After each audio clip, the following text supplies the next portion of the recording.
E aí, pessoal, tudo bem? Bem-vindos a mais um vídeo aqui do canal. Caso você não me conheça, eu sou o Vinícius e eu estou aqui na jornada para aprender um pouco mais sobre alguns conceitos de data science, tá bom? Hoje o vídeo vai ser sobre regressão linear e é um assunto bem legal, que eu acho que é o primeiro passinho ali que a gente está dando em direção a machine learning e modelos em geral. Só que para o vídeo de hoje, eu queria dar uma revisada em alguns conceitos que vêm antes da regressão linear, para a gente entender como que ela é calculada e não só a implementação na prática, né? Porque muitos dos vídeos que eu vi, o pessoal já vai lá, importa o scikit-learn, calcula o R2 e é isso. Só que, pelo menos na minha cabeça, funciona melhor quando a gente entende o que a gente está fazendo para conseguir implementar, tá bom? Então, por conta disso, talvez o vídeo fique um pouquinho grande, mas confia que vai ser legal, tá bom? Maravilha. Então vamos lá. É, esse aqui é o script da aula, tá bom? Então, o que que é a regressão linear, né? Primeiro, eu vou fazer um import aqui de algumas bibliotecas que vão ajudar a gente nessa busca aqui para entender os conceitos. E eu vou fazer um dataset básico aqui pensando em temperatura e venda de sorvete. Então, a nossa ideia é entender se existe alguma relação entre a temperatura aumentar e as vendas de sorvete também, tá bom? Então, com base nesse dataset aqui, a gente vai começando a explorar um pouco mais os conceitos da regressão. E aí, para a gente dar uma olhadinha em como que funciona esse gráfico, eu vou rodar aqui um scatterplot. Então, dando uma olhada assim por cima, a gente já consegue ver que quanto maior a temperatura aqui no nosso eixo X, maior é a minha venda de sorvete. Então já dá para entender aqui que parece que tem alguma relação entre essas duas variáveis, né? Mas legal. Então, o que que é regredir, né? Então vamos pensar. Quando a gente está pensando numa regressão linear, o nosso objetivo é encontrar a melhor reta que vai passar por esses pontos. Não necessariamente uma reta que vai passar exatamente por todos eles, mas uma reta aproximada ali, cujo o erro, né, o resíduo ali entre o que a gente observou na prática e o que nosso modelo previu, seja o menor possível, tá bom? Então é mais ou menos o que está escrito aqui.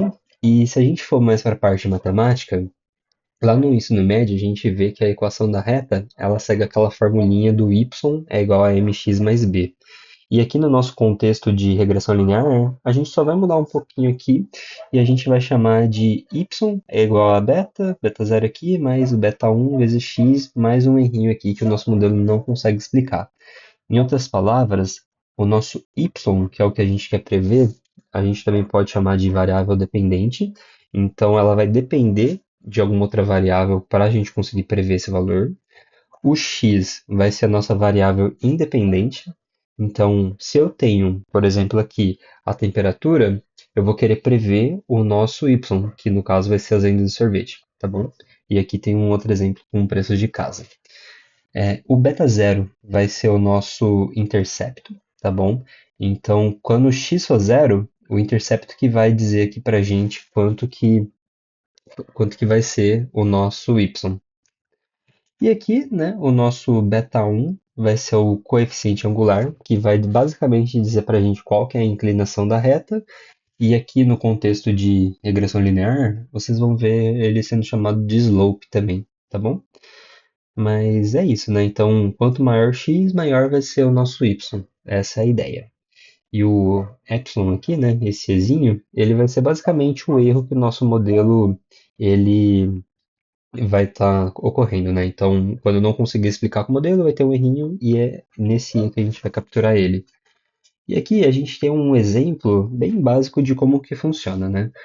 Então, quanto maior a minha variável independente, se a minha relação aqui entre elas for positiva, maior a minha variável dependente. Legal? Muito bem. E como que a gente faz para achar essa melhor reta, né? Porque se a gente pensar, vai ter infinitas retas que podem passar ali dentro daqueles pontos. E a resposta aqui para a gente é o método dos mínimos quadrados, que em inglês é chamado de OLS. Então, qual que é a ideia para a gente fazer isso, né? Quando a gente tem uma reta aqui, né? A gente vai ter o valor que foi observado e a gente tem o valor que a gente previu. O método dos mínimos quadrados aqui, ele vai fazer basicamente uma reta e a gente vai calcular qual que é a diferença entre o nosso y observado e o y previsto. E vocês concordam que pode ter alguns casos que o nosso modelo vai prever para cima, né? Então eu vou ter uma previsão maior do que o dado observado, em outros casos eu vou ter uma previsão menor. Então, se a gente fosse simplesmente somar esses resíduos do jeito que está aqui, ia dar um negócio muito perto de zero, porque um é positivo, outro negativo, e acaba não ficando tão interessante. Então, a ideia, né, tipo, o objetivo desse método aqui chamar o método dos mínimos quadrados é justamente a gente pegar essa distância aqui e levar ao quadrado, porque a gente vai estar tirando o sinal, então vai ser todo mundo positivo, e aí a ideia a gente quer a reta cujo os erros quadrados, né? Então o erro elevado ao quadrado seja o menor possível. Legal? É um pouquinho complexo, mas a implementação é bem tranquila, tá? E aqui algumas coisas interessantes é que esse modelinho ele vai penalizar mais os erros maiores. Então, por exemplo, se eu tenho esse erro aqui que ele está bem distante do nosso valor previsto, ele vai ali ao quadrado, então ele vai ficar ainda maior. Enquanto erros menores, eu não vou ter essa diferença tão grande.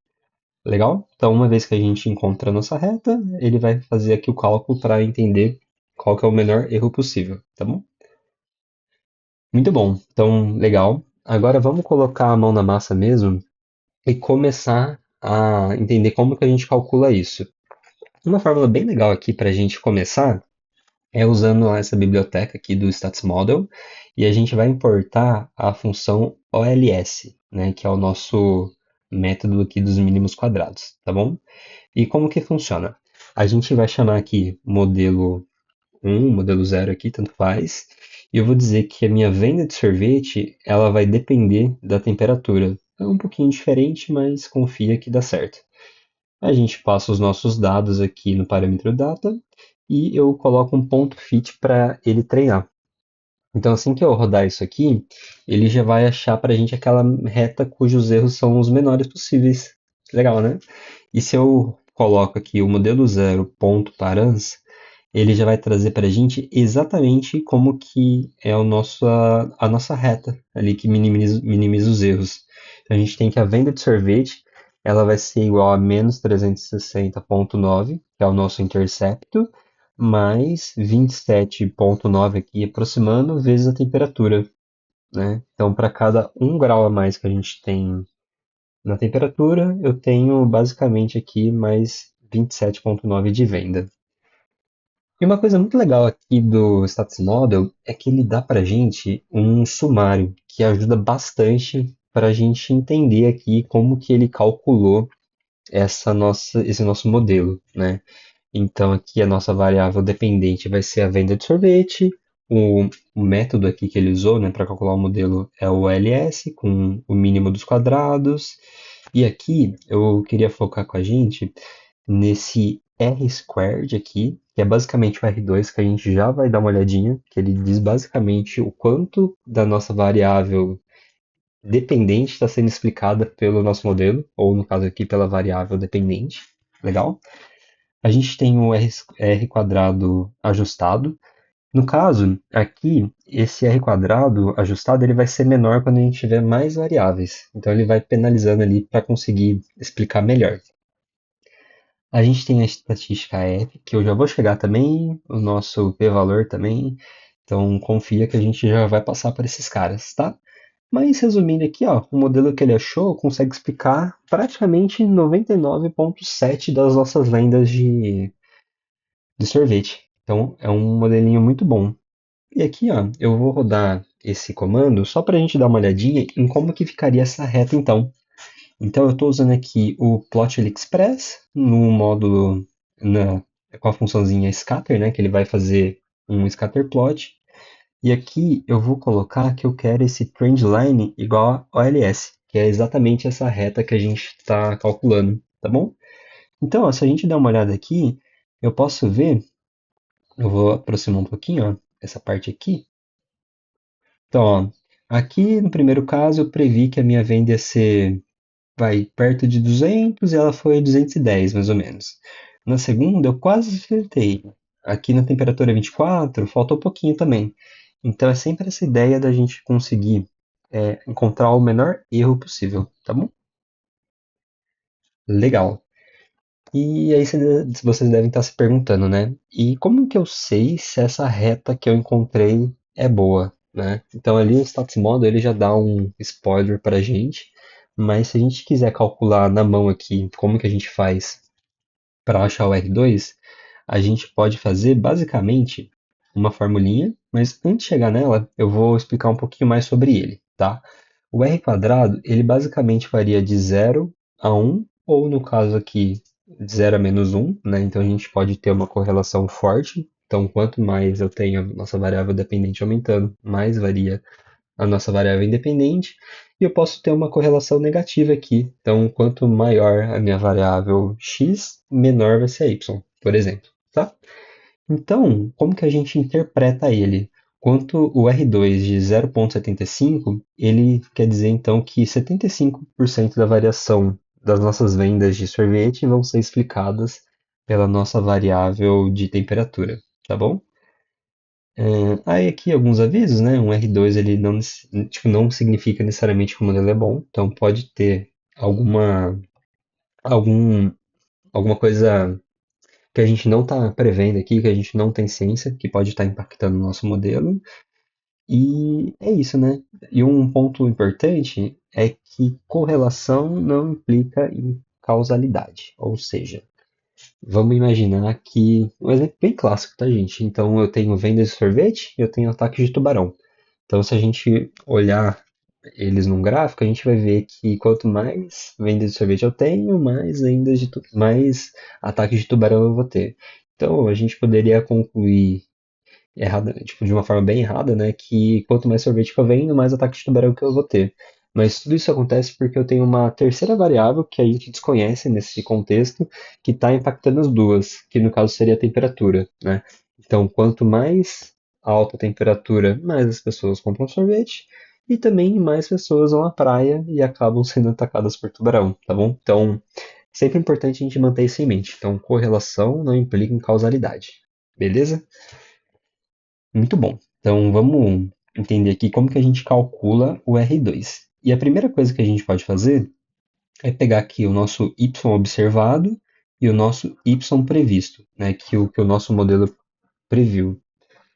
Então, ó, eu vou fazer um print aqui das 5 primeiras linhas dele, só para a gente ter uma ideia. Então, aqui eu tinha previsto uma venda de 210 e o nosso modelo previu 200. Na segunda, 265, o nosso modelo previu 261. Então, só para a gente entender como que a gente vai calcular isso, né? E o primeiro ponto para a gente calcular, a gente vai achar aqui o nosso SST, tá bom? Que vai ser a soma dos quadrados em relação à média, beleza? Então aqui eu vou encontrar o nosso y médio dos nossos dados que foram observados. Então, beleza, eu vou fazer um y observado ponto min. E aqui, ó, se a gente dar uma olhadinha na fórmula, ele é uma somatória. Então ele vai pegar todos os nossos pontos e vai subtrair o y menos o y barra e elevar ao quadrado. Para isso a gente pode fazer basicamente isso aqui, ó. Eu vou usar essa formulinha aqui, pol, né, que ele vai elevar o nosso resultado. Então eu vou pegar o y observado menos o y médio, elevar ao quadrado e vou somar tudo isso aqui.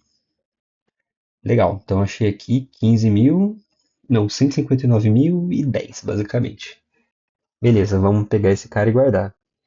Seguindo, a gente tem o nosso SSR, e aqui vai ser quanto que o nosso modelo previu menos y médio, e elevado ao quadrado também, e fazendo a soma. Beleza, então encontrei aqui. E por fim, a gente vai achar a diferença ali, né, os nossos erros em relação a y que a gente observou, menos o y que o nosso modelo previu, tá? Então, fazendo aqui o mesmo esquema, e aqui eu já usei um método diferente para vocês conhecerem, né? Então, ao invés de usar o pool, eu posso usar dois asteriscos que ele vai levar ao quadrado da mesma forma, tá bom? Beleza, então aqui ó, eu já achei 494. Aí se eu printar eles aqui, eu tenho o nosso SST, o nosso SSR e o nosso SSE, beleza? E aí vocês podem estar se perguntando, né? Por que que eu tenho um Y com um chapéuzinho, eu tenho um Y com uma barrinha, né? Vamos entender melhor esse cara? Então, basicamente, o Y sem nada, ele vai ser o Y que a gente observou, beleza? O nosso Y barra vai ser a média dos nossos Ys observados. Legal? E por fim, aqui o nosso Y chapéuzinho vai ser o nosso Y que o modelo previu. Então, bem tranquilo, né? Boa. E aqui, ó, vamos chegar no R2 aqui finalmente, né?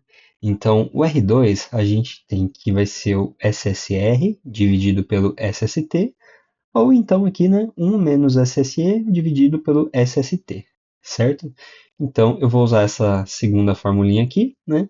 Então, eu vou ter que o meu R2 vai ser aqui quanto que o nosso modelo errou, digamos assim, dividido pela variação total dos nossos dados em relação à média.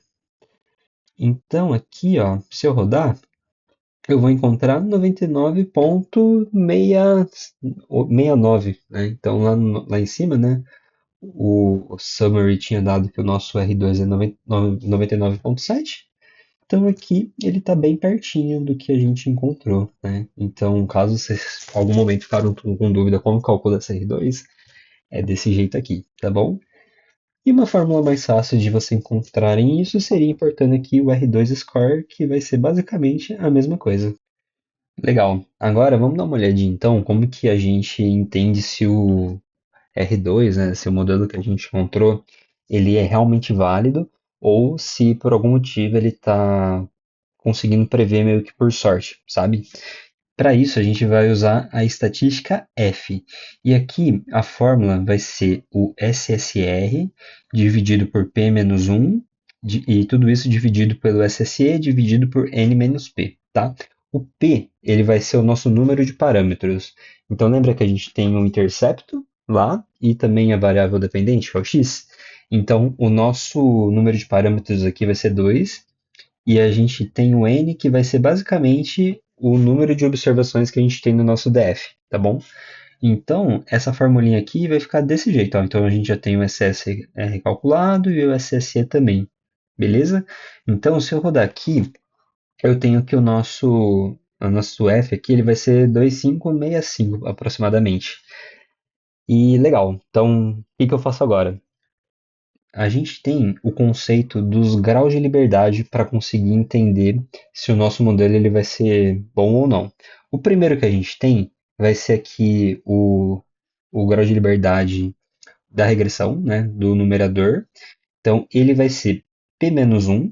Então, aqui no caso, 2 menos 1 vai ficar igual a 1. E a gente tem o do denominador que vai ser o n menos p, tá bom?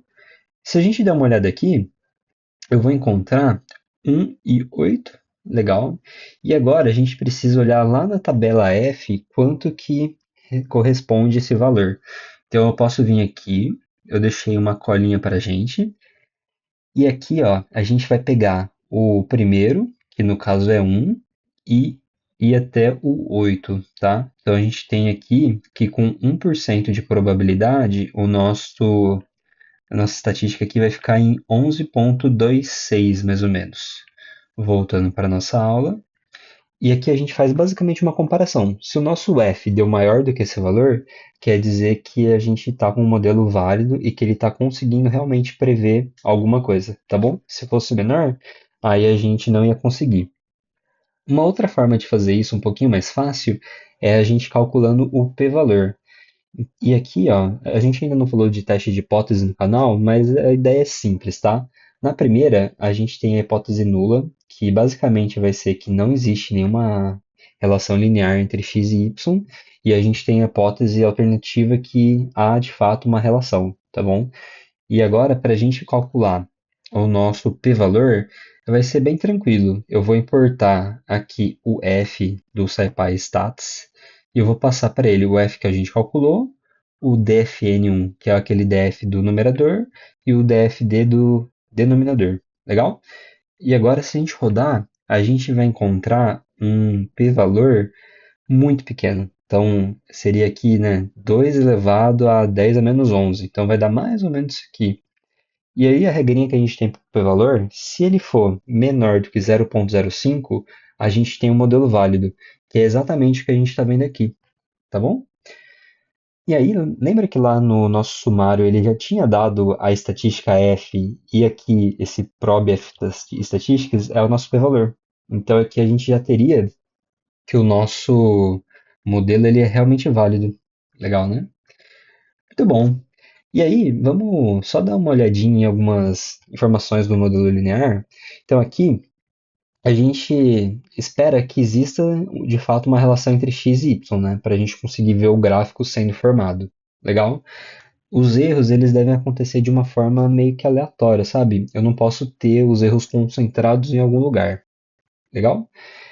Aí a gente pode ver isso, inclusive, calculando os nossos resíduos aqui, né? Então, como eu treinei o meu modelo com todos os dados, a gente pode fazer um ponto reside aqui, colocar isso num histograma. Então, a gente tem poucos dados aqui, né? Mas dá para ver que eles não estão concentrados em tantas coisas, sabe? Então, a gente pode concluir aqui que nosso modelo está legal. E por fim, a gente tem a homocedaticidade, que é basicamente que os nossos erros, eles devem estar distribuídos de uma forma igual ali no nosso gráfico. Então, eu não posso ter nenhuma espécie de funil no nosso gráfico. Eu vou mostrar isso aqui que fica um pouquinho mais fácil, tá? Aí, basicamente, a gente plota no x o y previsto e no y os resíduos. Então, se eu fizer isso aqui, tá vendo que ele tem um formato meio aleatório, assim? Tipo, eu não tenho um padrão formado. Então, isso aqui é um bom indício, tá? Então, o nosso modelo ele está conseguindo prever e ele não está tendendo para nenhum lado. Eu deixei uma colinha aqui, então, tipo, se ele tá nesse formato meio aleatório aqui, tá legal, tudo certo. Mas se ele tivesse alguma dessas visões, assim, tipo, de ir aumentando conforme a nossa variável x aumenta, ou uma coisa parecida aqui com uma reta, uma parábola, aí indicaria um problema. Mas no nosso caso aqui tá tudo certo e a gente pode seguir, tá bom? E aí, antes da gente começar, eu queria trazer também alguns conceitos aqui da covariância, né, que é basicamente o quanto que uma variável ela varia junto com outra, né, então o quanto que elas andam juntas. Para isso, a gente pode usar essa formulinha aqui, né, que vai ser o nosso xi menos o x barra e o yi menos y barra, tudo isso dividido por n menos 1. O conceito pode ser meio complicadinho, né? Mas para a gente implementar, basicamente eu vou calcular o meu x médio e o y médio e vou somar isso e dividir pelo nosso n-1, que seria o nosso len do df. Legal. E ele deu 631. Então, o que isso significa, né? Pelo que eu dei uma estudada, é meio difícil conseguir interpretar esse valor de covariância. Aí, basicamente, a gente tem que, se for uma covariância positiva, a gente tem um indício de que quando uma sobe, a outra sobe também, né? Então, vendas e sorvete, elas andam juntas. Vendas e temperatura, no caso, né? Se ela for negativa, quando uma sobe, a outra desce. E se for perto de zero, a gente tem uma correlação bem fraca, tá? Mas, como eu disse, é bem difícil interpretar esse número, se é bom ou se não é. Para isso, a gente tem o que a gente chama aqui de correlação de Pearson, que é uma forma um pouquinho mais tranquila da gente ver, que ele vai ser um número que vai de -1 até 1, e ele indica exatamente essa força, né, a força e a direção que a gente tem aqui no nosso modelo. E para calcular ele, a gente vai usar o Rzinho, vai ser igual a covariância, dividido pelo desvio padrão de x e o desvio padrão de y. Legal? Então a gente tem aqui, ó, que se for uma correlação de 0,9 até 1, ela é uma correlação muito forte, né? E o contrário também é verdade. Se for de -1 a -99, é uma correlação negativa muito forte, tá bom? Para a gente calcular isso, a gente pode simplesmente pegar o nosso desvio padrão e dividir a covariância que a gente achou pelo desvio padrão multiplicado, o desvio padrão de x multiplicado pelo desvio padrão de y. Então, se a gente rodar aqui, ó, a gente tem nossa correlação dos dois.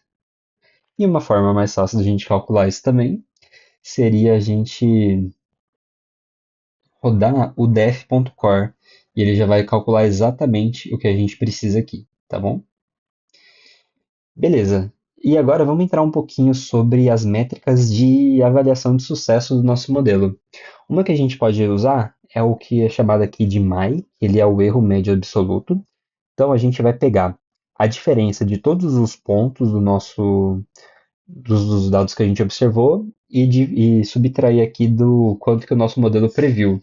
Eu vou pegar isso e dividir pelo número de observações que a gente tem, né? Então, no caso aqui, 10. Legal. Então, se eu for. Acho que eu vou passar todos aqui, aí depois eu mostro as continhas.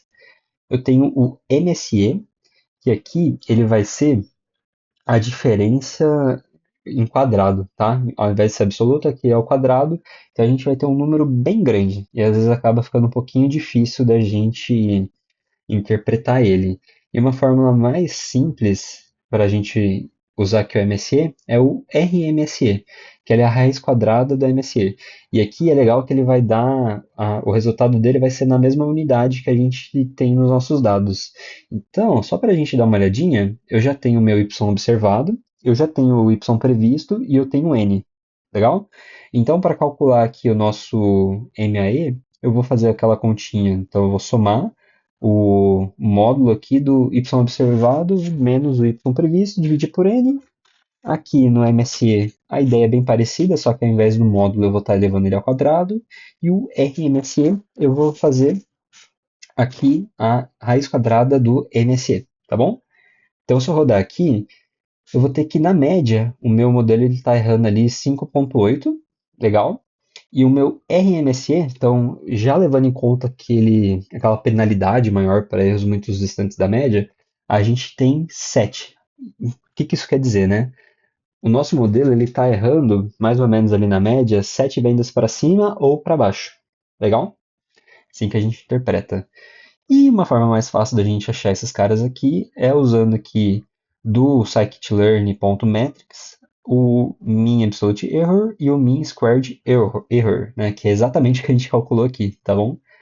Então, se a gente rodar, vai dar exatamente o que a gente calculou em cima, beleza? Então, aqui eu acho que é um jeito bem legal da gente realmente entender o que está fazendo e não só replicar o que a gente vê nos materiais por aí, tá bom? Legal. E agora, né? Então a gente deu uma revisada boa aí no que é regressão linear e do que a gente precisa entender para fazer sentido. E eu gostaria de mostrar alguns exemplos que eu desenvolvi aqui tentando fazer essa regressão linear, tá bom? O primeiro dataset que eu vou mostrar para vocês é um aqui da OMS, que ele mede a expectativa de vida em vários países do mundo, tá? Esse dataset, ele tá aqui, ó, eu vou deixar para vocês aí na descrição. Mas basicamente ele vai ter país, ano, se é uma área em desenvolvimento ou não. Cara, tem muita informação aqui, tá? Então recomendo que vocês deem uma olhada com calma. Mas a critério de estudo, ó, o que eu fiz aqui, né? Eu vou importar algumas bibliotecas, beleza. Esse aqui é o nosso dataset, né? Pelo menos as primeiras coluninhas dele. Então, tá vendo que eu tenho muita informação? Então, vamos começar a trabalhar um pouco melhor elas, né? Então, se eu rodo um df.info, eu vou dar uma olhadinha aqui, ó, e ver que tem alguns valores que eles estão sendo nulos, né? Então, ó, aqui em Alcohol eu tenho alguns nulos, tenho aqui para baixo que tem mais ainda, né? Então, eu tenho quase 200 nulos. Então, a gente precisa trabalhar isso para o nosso modelo ficar mais assertivo, né? Então, só para a gente dar uma olhadinha quantos nulos que a gente tem, eu vou fazer um def.snow.sum aqui. Então, ó, tem alguns valores que eu tenho 500 até 600 valores nulos. Então, tipo, a gente poderia dropar todos esses valores, né? Só que a gente ia perder muito dado. Então, uma forma aqui da gente conseguir trabalhar eles, começando aqui, né, com o expectancy e a mortalidade dos adultos, eu vou substituir eles pela média, tá? Bem simples. Então, eu vou fazer um fio NA e eu vou colocar o nosso valor ponto .min aqui, tá bom? Então, se eu verificar aqui, eu já tenho os dois preenchidos. E aí, eu vou dar um exemplo de como preencher o álcool de uma forma bem assertiva, tá bom? Então, se eu olho a distribuição aqui dele, eu vou ter uma concentração maior aqui no comecinho, beleza. e eu poderia substituir ele pela média, né? Mas vocês concordam que pode ter alguma influência de outra variável que ajude a gente a definir melhor?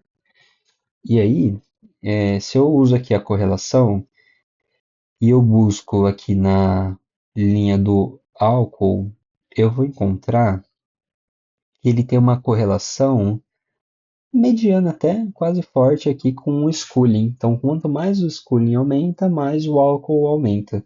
Então, eu posso traçar aqui, ó, dessa forma. Então, tá vendo que existe uma relação linear, meio que, tipo uma relação média assim, mas existe? Uma forma para a gente resolver e preencher os valores seria a gente aplicar o nosso álcool a depender da escolaridade, né? Então, quando for maior ou igual a 2,5, eu vou colocar 4. Se for entre 2 e 5, 2,5 e 5, eu vou colocar 1,5. E por aí vai. Então, aqui eu vou estar usando uma outra variável para conseguir estimar esses valores, tá bom? Beleza, então aqui, ó, eu já apliquei no nosso data frame. Se eu olhar aqui, ó, eu vou ter alguns nulls também. E por que que isso está acontecendo? A gente está usando de base o schooling. Então, quando ele for nulo, eu não vou saber como preencher isso. E aí, só para a gente conseguir trabalhar essa base, eu vou preencher o que falta pela média aqui, tá? Porque 9 dados é bem pouquinho. E agora, eu tenho mais um monte de coluna no nosso data frame, né?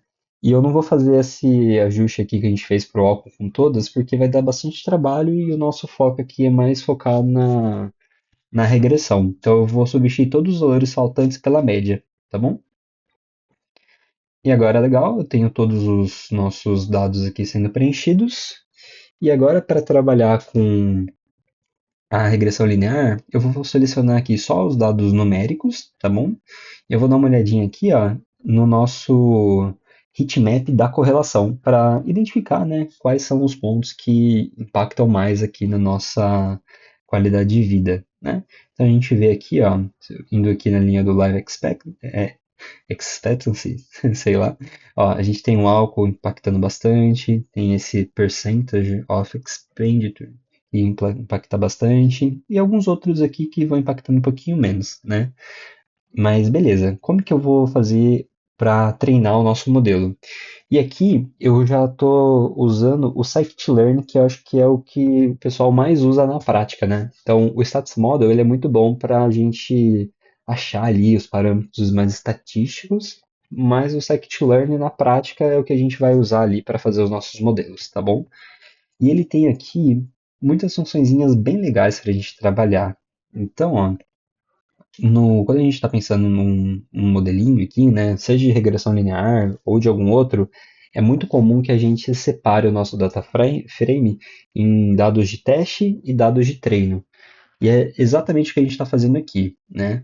E aí, a gente vai separar o nosso data frame original entre X, que vai ser as nossas colunas que são independentes, né? Então, aquelas que vão nos ajudar a prever o nosso valor desejado, que aqui no caso vai ser o Y, né? Que é o life, a estimativa de vida, facilitando, né?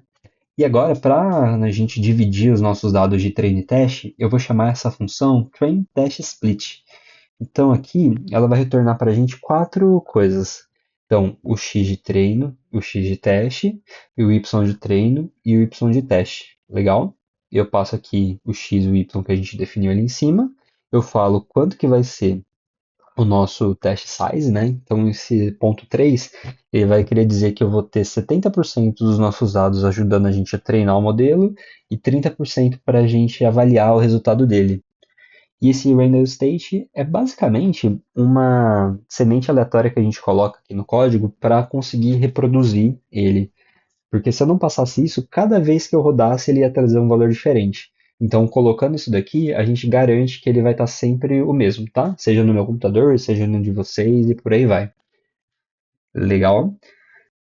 Então, ó, se eu der uma olhadinha no x.head, aqui eu tenho todas as informações, né, todas as colunas do nosso data frame, menos o life expectancy, tá bom? Perfeito. E agora eu vou calcular aqui esse FIF, que eu não vou entrar muito no detalhe aqui, mas um ponto muito importante para a gente usar nos nossos modelos é garantir que não tenha multicolinearidade. Então, eu vou dar um exemplo aqui no nosso data frame, tá? Vocês concordam que eu tenho infants death e eu tenho, por exemplo, ó, under 5 deaths? Então, tipo, são duas variáveis no nosso conjunto de dados que elas têm uma correlação muito forte. Porque se uma criança morreu com menos de 5 anos, ela vai ter, já vai estar aqui também no infant deaths. Então, esse VIF aqui, ele é exatamente essa continha para ver se não está rolando nenhuma interferência, né? E quando existe, a gente acaba descartando alguma dessas colunas, tá bom? E aqui, para a gente ter uma referência, um VIF maior do que 5, ele costuma dar problemas. Então, a gente excluiria uma coluna, tá bom? Então, aqui, ó, a gente vê que tem esse probleminha aqui. Eu tenho uma aqui no 5.01, então praticamente dando problema aqui, mas acho que ainda dá para passar. E a gente tem essa outra aqui, que é o mesmo conceito lá de cima, que seria a magreza ali entre 1 e 19 anos e 5 e 9, beleza? Então, a critério de teste, eu vou manter todas no nosso modelo e depois eu vou retirar essas duas ali que estão dando problema, tá bom? E aqui no Stats Model, a gente precisa incluir esse add constante aqui, né? Porque ele vai fazer basicamente adicionar uma coluna com valor 1 para que na hora que a gente cria o nosso modelo, o nosso intercept ele consiga ser calculado, tá bom? Então, ó, se eu rodar aqui o nosso X de teste, eu vou estar com o formato certinho. E agora no modelo 1, eu vou passar o nosso Y-train e o nosso X-train. Beleza, ele calculou o nosso modelo ó, com 88% de precisão. E agora eu vou calcular um modelo 2 aqui, sendo que eu vou tirar aquelas informações que estão dando problema, tá? Então eu tirei aquela outra, né, que era de 1 a 19 anos aqui na magreza das crianças, e eu retirei também aquele 1 a 5 anos lá da morte das crianças, tá bom? Então, rodando aqui, eu vou ter que o meu modelinho aqui, ele tá com 80% de acerto, legal. E aí, se eu colocar aqui o params, eu já consigo ter todos os parâmetros que ajudam a calcular a nossa reta. E agora a gente vai partir para uma parte legal, que é testar o nosso modelo mesmo, né? Então, x underline teste eu vou preparar o nosso teste para ficar com os mesmos parâmetros ali do nosso treino, e eu vou prever aqui com base no modelo que a gente treinou. E aqui, só para facilitar um pouco, ó, eu encontro que o meu modelo ele conseguiu acertar 82% dos nossos dados, o que é um valor bem interessante aqui, considerando que a gente fez uns tratamentos mais básicos, né? Aqui as nossas métricas de erros, né? Então eu estou errando 3, 4 anos para cima ou para baixo, legal. E aí, dando uma olhadinha nos nossos resíduos, tá vendo que eu tenho os resíduos bem distribuídos aqui, seja para cima ou para baixo? Então é bem isso que a gente quer. Se tivesse uma concentração em algum dos lados, ia acender um alerta, mas aqui a gente está tranquilo, tá bom? E agora, só para a gente ver aquele questão da heteroscedasticidade, tá vendo que a gente tem uma nuvem bem aleatória, assim, tipo, não tem um padrão assim de funil em nenhum dos lados. Então aqui é o que a gente queria mesmo, né? Então os dados eles estão sendo distribuídos aqui, né, os nossos resíduos versus a previsão de uma forma bem tranquila, bem aleatória. Legal? E aí eu tenho um segundo exemplo também aqui para a gente testar, tá bom? Então aqui a gente tem também um dataset que ele vai trazer para a gente quanto que foi a cobrança de seguro, né, seguro de vida, eu acho, a depender de algumas informações. Então eu tenho age, eu tenho sex, eu tenho o BMI, que aqui para a gente seria o IMC da pessoa, o número de filhos que a pessoa tem, se ela é fumante e a região, beleza? Então eu vou importar aqui as nossas bibliotecas. Eu vou dar uma olhadinha no nosso DF. E aqui eu gostaria de introduzir um conceito do Label Encoder. Porque o nosso modelo aqui, né, seja regressão ou algum outro, ele não lida bem com rótulos de texto, né? Então, para a gente trabalhar com isso, a gente precisa transformar isso em número para que a gente possa colocar para o modelo fazer as continhas. Então, a ideia aqui seria eu substituir tudo que é female por um e male por zero, por exemplo, tá? Então, sendo números aqui, o nosso modelo ele vai conseguir interpretar isso e fazer, né, o nosso modelo funcionar de uma forma bem melhor. E a mesma coisa serve aqui para o Smoker e para o Region também. E aqui, para a gente implementar ele, é bem tranquilo. Então, aqui do sklearn.preprocessing, eu vou importar o label encoder, eu vou instanciar ele aqui, e agora eu só preciso passar para ele qual que é a nossa coluna, os valores únicos dela, né? Então, por isso que eu estou usando o drop do clade, e eu vou transformar o nosso sex com aquele parâmetro que ele criou, tá bom? Eu vou fazer a mesma coisa aqui com o Smoker e com o Region. Então, se eu rodar isso aqui e colocar o def.head, ele já transformou todas aquelas colunas que eram texto em números. Então, acaba ficando bem mais fácil para a gente trabalhar com elas. Seguindo aqui, eu posso dar uma olhadinha na correlação que a gente tem aqui com o charges. Então, eu consigo ver aqui um negócio bem interessante, né? Que quanto mais, ou no caso aqui, se a pessoa fuma, né? Eu tenho uma relação bem maior, né? Uma relação bem forte aqui com o preço da cobrança. Legal, né?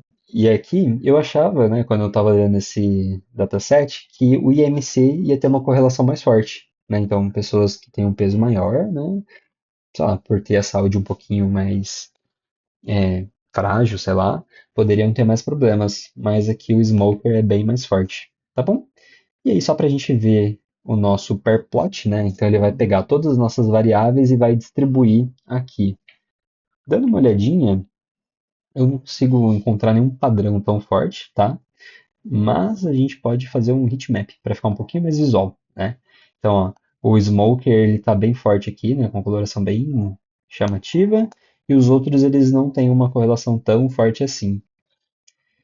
Legal? Aí aqui só para a gente dar uma olhadinha em como que ficam as cobranças, né, com o histograma. E aí, aqui é legal, né? Será que a gente já viu que ela tem uma correlação bem forte, né? Mas quão forte é essa correlação? E aqui nesse box plot a gente está colocando os preços aqui no eixo X e no eixo Y se é ou não fumante. E olha que interessante, né? A mediana dos clientes que não fumam fica aqui perto dos US$ 8.000, né? Enquanto de quem fuma fica mais de 30.000. Então, é bem interessante, né? Então, fumar aqui nesse dataset é um dos parâmetros que mais influenciam. Agora eu vou olhar se tem alguma diferença muito grande entre homens e mulheres, né? Sendo que mulher aqui é o zero e homem é o 1. Então, aparentemente, não, né? Então, ele fumar ou não impacta muito mais aqui do que o gênero da pessoa. Então, depois dessa análise exploratória bem simples, a gente vai partir para o nosso modelo de fato, tá bom? Então, eu vou fazer aquele mesmo esquema de separar entre treino e teste. Eu vou dividir aqui o x como tirando a variável de charges e o y sendo charge de fato. E agora, vamos usar o linear model do sklearn para conseguir fazer o nosso modelo de uma forma bem mais simples, né? Então, eu vou passar aqui. Eu vou instanciar um nosso modelo e eu vou fazer ele dar um ponto fit, né, para ele treinar aqui com os nossos dados de treino. E já vou aproveitar aqui para ele fazer as previsões. Maravilha. Então, se eu rodar o nosso R2, eu vou encontrar aqui 79,9. Então já é um valor bem interessante, né? Então eu conseguiria prever ali mais ou menos 80% das nossas cobranças com base nessas variáveis que a gente treinou. Legal, né? E aí, só para finalizar, eu vou trazer também aqui um terceiro exemplo, que é um dataset bem famoso sobre a qualidade do vinho. E aqui a gente vai usar alguns parâmetros como acidez, ácido cítrico, açúcar residual, entre outros, tá bom? Eu até deixei para gente um dicionáriozinho, ó, que eu tenho o nosso DF, né, e uma explicação simples ali do que significa cada uma dessas coisas. Fazendo aqui.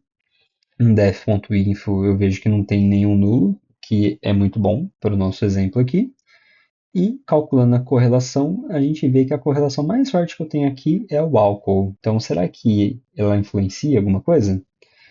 Então, vou separar entre x e y, vou separar os nossos dados de treino e teste.